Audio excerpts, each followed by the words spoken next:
Blackstone Audio presents Ecce Homo by Friedrich Nietzsche. Preface 1.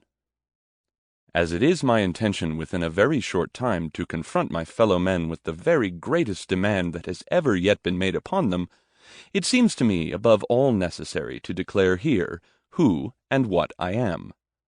As a matter of fact, this ought to be pretty well known already, for I have not held my tongue about myself. But the disparity which obtains between the greatness of my task and the smallness of my contemporaries is revealed by the fact that people have neither heard me nor yet seen me.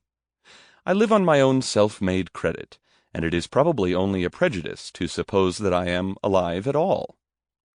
I do but require to speak to any one of the scholars who come to the Ober-Engadin in the summer in order to convince myself that I am not alive.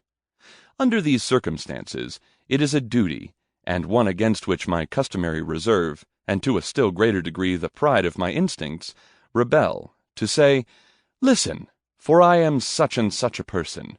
For heaven's sake, do not confound me with anyone else." 2.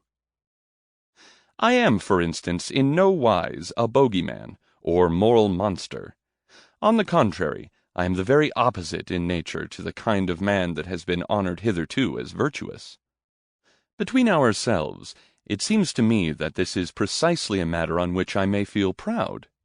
I am a disciple of the philosopher Dionysus, and I would prefer to be even a satyr than a saint. But just read this book. Maybe I have here succeeded in expressing this contrast in a cheerful and at the same time sympathetic manner. Maybe this is the only purpose of the present work. The very last thing I should promise to accomplish would be to improve mankind. I do not set up any new idols. May old idols only learn what it costs to have legs of clay. To overthrow idols is the name I give to all ideals, is much more like my business.